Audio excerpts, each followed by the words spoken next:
Assalamualaikum warahmatullahi wabarakatuh. Perkenalkan, nama saya Arina Lutfiana dari Prodi S1 Akuntansi A 2021. Kali ini saya akan memaparkan mengenai pentingnya pemahaman aplikasi software bagi pelajar. Yang pertama, latar belakang. Maraknya penggunaan komputer di berbagai bidang kehidupan manusia menuntut setiap orang untuk mempelajari berbagai macam software pendukung yang dapat beroperasi pada komputer tersebut. Dapat dilihat saat ini perkembangan iptek berjalan dengan begitu pesat dan juga cepat.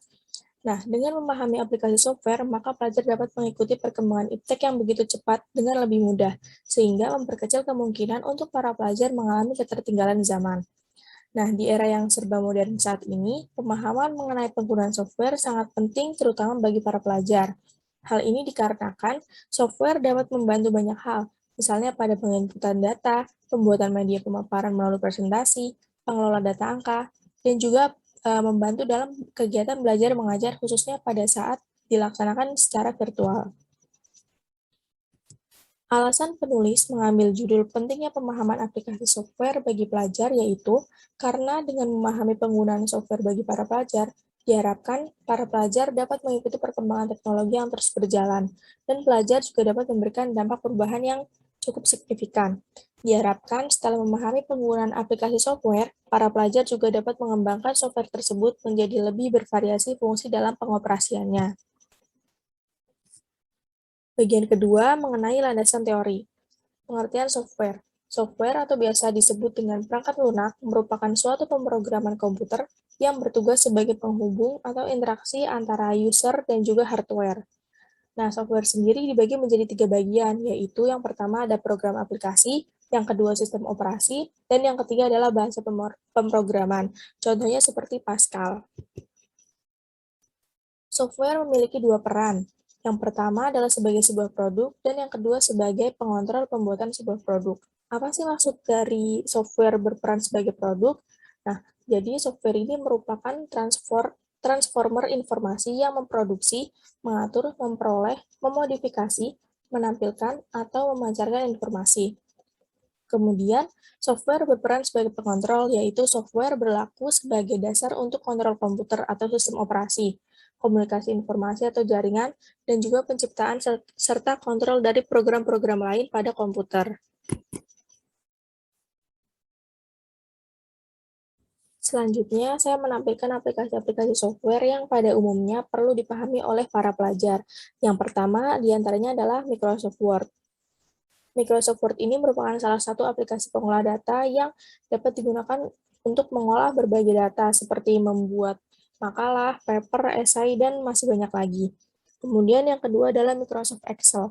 Microsoft Excel merupakan aplikasi software pengolah data angka yang dapat digunakan untuk membuat laporan keuangan, daftar absensi, dan laporan-laporan lainnya yang sekiranya membutuhkan tabel dan juga formula-formula tertentu. Yang ketiga adalah PowerPoint. Nah, aplikasi software PowerPoint ini dapat digunakan untuk memaparkan suatu materi dalam bentuk poin-poin agar lebih mudah saat dipaparkan untuk dipresentasikan kepada teman-teman yang lain. Lalu yang keempat adalah Adobe Illustration. Nah, aplikasi ini dapat digunakan untuk membuat berbagai desain grafis, seperti poster dan juga infografis. Aplikasi ini saat ini sangat dibutuhkan sekali, apalagi di era yang serba digital. Contohnya seperti undangan dan sebagainya, semuanya dibuat melalui digital. Maka aplikasi ini sangat penting sekali untuk dipahami oleh pelajar. Bagian ketiga, metodologi. Metodologi penelitian yang saya gunakan yaitu studi pustaka. Studi pustaka merupakan metode pengumpulan data dan informasi melalui dokumen yang tertulis maupun artikel elektronik yang dapat mendukung proses penulisan. Berikut adalah daftar pustaka yang saya jadikan sumber penulisan.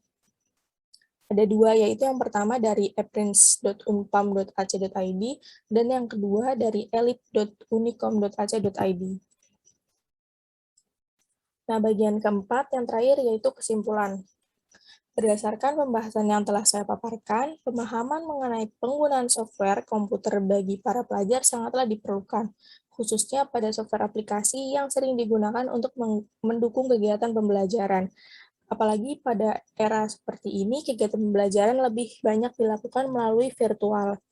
Nah, kegiatan para pelajar di dunia virtual ini juga sudah tidak asing lagi, di antaranya untuk berkomunikasi, bersosialisasi, mencari informasi, dan juga mengerjakan tugas. Dengan memahami software dan juga aplikasi software, para pelajar tidak akan mengalami ketertinggalan juga karena perkembangan iptek, ilmu pengetahuan dan teknologi yang semakin pesat dan juga cepat. Sekian dari saya, kurang lebihnya mohon maaf. Wassalamualaikum warahmatullahi wabarakatuh.